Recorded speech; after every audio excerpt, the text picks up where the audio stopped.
नमस्कार मित्रांनो, सध्या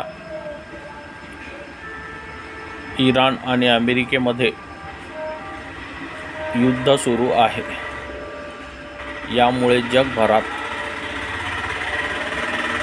कच्चा तेल, गॅस, पेट्रोल, डिझेलचा तुटवडा निर्माण झाला आहे.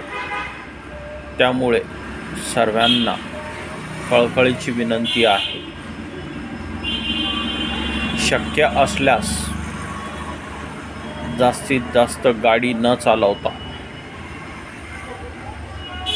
पायी फिरणे, सोबतच आवश्यक नसताना गॅसचा देखील वापर कमी करा. यामुळे आपल्याला महागाईला समोर जावे लागणार नाही. सर्वांनी जर काळजी घेतली तर 100% आपण या संकटातून लवकरच बाहेर पडू. धन्यवाद.